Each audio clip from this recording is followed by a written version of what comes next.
فرائض پر مداومت اور ہمیشگی، یہ میری دنیا کی لذت اور میری آخرت کی کامیابی ہے۔ یہی وجہ ہے صحابہ کرام کی زندگی میں سب سے واضح ترین پہلو جو ہمیں ملتا ہے وہ ہے فرائض کی پابندی۔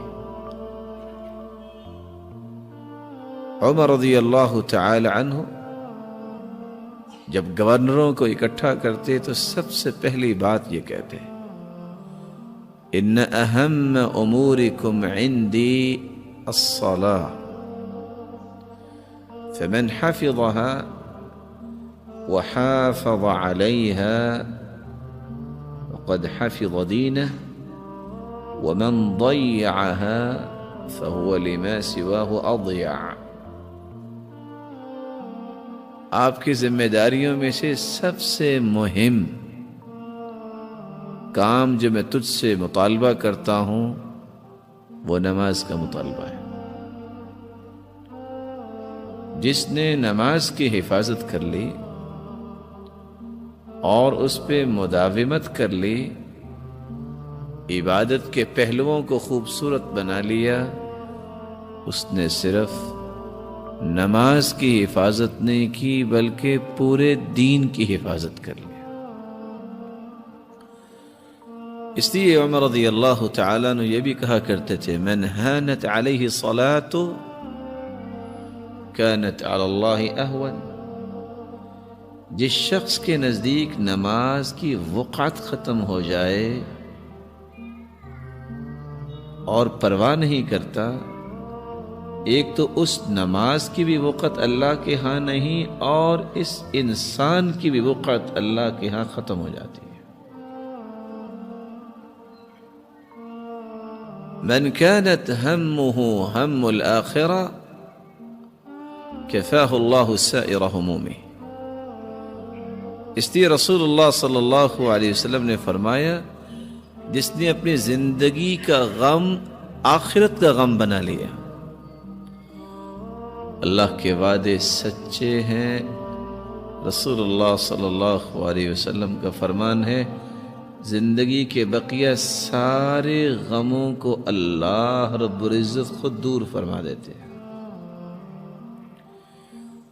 ومن كانت همه الدنيا، اور جس کا غم دنیا کا ہی بن جائے، اس کو آخرت کی فکر نہیں ہے، لم يبال الله به في أي أوديتها هلك، اللہ تعالیٰ کو ایسے انسان کی پرواہ ہی نہیں جہاں چاہے مر جائے وہ۔ کیوں؟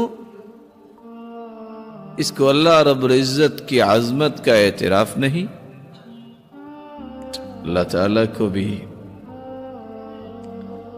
ایسے انسان کی ضرورت نہیں۔ رسول اللہ صلی اللہ علیہ وسلم نے جو ترتیب فرائض کی پابندی کی صحابہ کرام کو سکھائی، پھر صحابہ کرام نے سلف صالحین کو سکھائی، اس ترتیب کے چند پہلو غور سے سننے والے ہیں۔ سفیان ابن عیینہ رحمت اللہ علیہ کہا کرتے تھے لوگوں عبادت دو قسم کی ہے، کچھ لوگ عبادت کو عبادت سمجھ کے کرتے ہیں، اس عبادت کا ان پہ رنگ بھی نظر آتا ہے اور اس کے نتائج میں اللہ رب العزت ان کی زندگی میں سکون بھی پیدا کرتا ہے۔ یہی وجہ ہے بلال رضی اللہ تعالی عنہ سے اللہ کے رسول صلی اللہ علیہ وسلم کیا فرماتے؟ ارحنا یا بلال، بلال اذان کہو، تکبیر کہو، کچھ سکون مل جائے۔ وجعلت قرۃ عینی فی الصلاۃ، میری آنکھوں کی ٹھنڈک اللہ تعالیٰ نے نماز کو بنا دیا ہے۔ اور آج اگر کوئی امام سجدہ لمبا کر دے، یا صبح کے بارے میں سنت یہ ہے کہ 60 سے 100 تک آیتیں بھی پڑھی جائیں، اگر کوئی لمبی نماز کر دے تو پیچھے کھڑا انسان بولتا تو نہیں. وہاں لفظ تھے ارحنا یا بلال، بلال کچھ سکون دیجئے، اذان کہیے. یہاں بولتا تو نہیں، سوچ رہا ہوتا ہے انقذنا یا امام، اے امام ہماری جان چھڑا دو، آئندہ اس مسجد میں نہیں آئیں گے. اس شخص کی عبادت کا یہ حال ہو، اس کو زندگی میں سکون کیسے ملے گا؟ اور ایک عبادت ہے روٹین، آئے چند لمحات اپنے بازو اٹھائے اور رکوع میں گئے اور سجدے میں گئے، کچھ پتہ نہیں کیا پڑھا، کچھ پتہ نہیں کیا میں نے مطالبہ کیا. یہی وجہ ہے کچھ قصے انسان کو سبق دیتے ہیں. عصر کی نماز امام نے پڑھائی، 3 رکعتوں کے بعد سلام پھیر دیا. انسان ہے، بھول جاتا ہے. پہلی صف، دوسری، تیسری، کوئی نہیں بولا.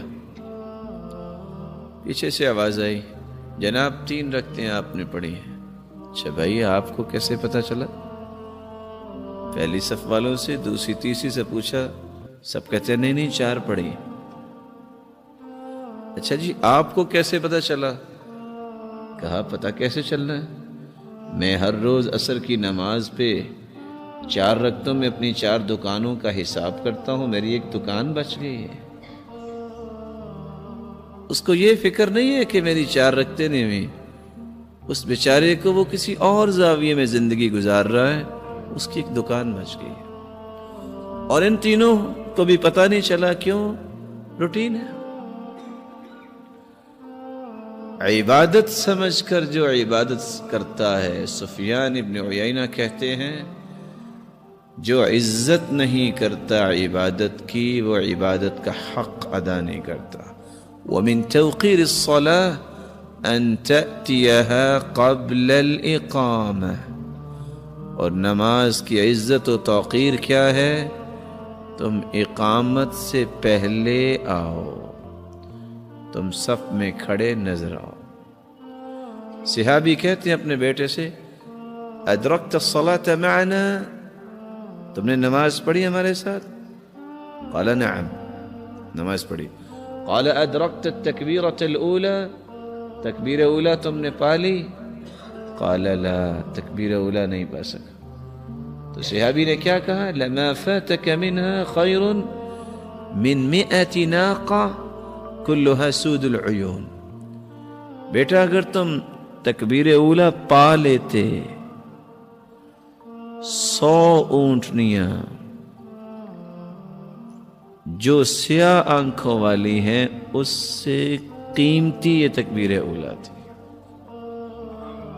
دوسرے لفظوں میں آپ کہہ سکتے ہیں یہ سرخ اونٹ، یہ اونٹنیاں اس وقت اتنی قیمتی تھی، آج دنیا میں جو سب سے مہنگی گاڑی ہے، اگر کسی کو 100 گاڑیاں مل جائیں رات کو سے نیند آئے گی؟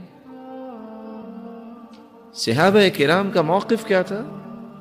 تکبیر اولا تمہیں مل جاتی تو 100 اونٹنیوں سے بھی زیادہ بہتر تھی. اس لیے رسول اللہ صلی اللہ علیہ وسلم نے صحابی کو حکم دیا، لا تترکن صلاة مکتوبہ وَإِن قُطِعْتَ أَوْ حُرِّقْتَ، تجھے کاٹ دیا جائے، تجھے جلا دیا جائے، فرض نماز نہ چھوڑنا، فرض نماز نہ چھوڑنا. اور رسول اللہ صلی اللہ علیہ وسلم نے عبداللہ ابن ام مکتوم رضی اللہ تعالی عنہ، نبی نے صحابی 6 عذر لے کر آئے یہ اجازت لینے کے لیے کہ میں مسجد میں نہ آؤں. صحیح مسلم کی روایت ہے جس میں 3 عذروں کا تذکرہ ہے. عبداللہ ابن ام مکتوم رضی اللہ تعالی عنہ تشریف لائے اور کہتے ہیں، یا رسول اللہ صلی اللہ علیہ وسلم، انی رجل ضریر البصر شاسع الدار وليس لي قائد يلاومني الى المسجد. اے سرتاج رسل، میں نابینا انسان ہوں. ایک عذر، میرا گھر مسجد سے دور ہے، 2 عذر، گھر سے مسجد تک کوئی لانے والا نہیں ہے، 3 عذر، وَهَلْ تَجِدُ لِي رُخْصَةً أَنْ أُصَلِّيَ فِي بَيْتِي، کہ میرے لیے اجازت نہیں ہے کہ میں گھر میں نماز پڑھ لیا کروں؟ قال وهل تسمع النداء، اذان سنتے ہو؟ قال نعم، اذان تو سنتا ہوں، جھوٹ بولنا تو آپ نے سکھایا ہی نہیں۔ کہا پھر مسجد میں آ کے نماز پڑھو۔ چوتھا عذر لے کے پھر آ گئے، یا رسول اللہ صلی اللہ علیہ وسلم، ان بین بیتی و مسجدی نخلا و شجرا، میرے گھر اور مسجد کے درمیان درخت ہیں، جھاڑیاں ہیں، میں نبینا انسان رات کی تاریکی میں نکلوں، کسی درخت اور جھاڑی سے الجھ جاؤں، کیا بنے گا؟ اجازت نہیں ہے۔ قال وهل تسمع النداء، اذان سنتے ہو؟ قال نعم، اذان تو سنتا ہوں۔ کہا مسجد میں آ کے نماز پڑھو۔ پانچواں عذر لے کے پھر آئے، یا رسول اللہ صلی اللہ علیہ وسلم، ان المدینة کثیرۃ الہوام والسباع، مدینے کے اندر جانور ہیں، درندے ہیں، میں نبینا انسان ہوں، رات کو نکلوں، کوئی جانور اپنا ذوق پورا کر لے، کوئی درندہ اپنا ذوق پورا کر لے تو میرا کیا بنے گا؟ قال وهل تسمع المؤذن في البيت الذي انت فيه، جس گھر میں رہتے ہو وہاں مؤذن کی آواز پہنچتی ہے؟ قال نعم، کیوں نہیں؟ فرمایا پھر مسجد میں آ کے نماز پڑھو۔ چھٹا عذر لے کے پھر آ گئے اور آ کے کھڑے ہو گئے اور کیا کہتے ہیں، یا رسول اللہ صلی اللہ علیہ وسلم، انا کما ترانی، آپ مجھے دیکھ رہے ہیں، قد ذهب بصری، میری آنکھوں کی بینائی جا چکی ہے، ورق عظمی ودبر سنی، میں بوڑھا بھی ہو چکا ہوں، اب تو میری ہڈیاں بھی باریک ہو گئی ہیں، اب بھی نہیں کہ میں گھر میں نماز پڑھ لیا کروں۔ قال وهل تسمع حي على الصلاة حي على الفلاح، آواز سنتے ہو کہ آؤ نماز کی طرف اور کامیابی کی طرف۔ آج اخبار میں چھوٹا سا ایڈ آ جائے نا کہ کل فلان جگہ پہ یہ ڈسٹریبیوٹ ہوگا، سب پہنچ جائیں گے، اور 5 وقت مؤذن کیا کہتا ہے؟ حی علی الفلاح، آجو کامیابی کی طرف، کوئی سنتا ہی نہیں۔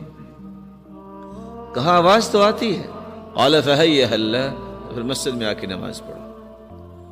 6 عذر، نبینے ہیں، گھر مسجد سے دور، لانے والا کوئی نہیں، راستے میں گھر اور مسجد کے درمیان جھاڑیاں اور درخت، درندے اور جانور، اور چھٹی بات بوڑھے ہو گئے۔ دیانت داری سے سوچئے، جس کو اللہ نے آنکھوں کی نعمت بھی دی، جگہ جگہ پہ مسجدیں اور 10 نعمتیں، کل قیامت کو 7واں عذر کون سا اللہ کے سامنے پیش کر کے اپنی جان چھڑائے گا، اور پھر بھی وہ نماز پڑھنے نہیں آتا۔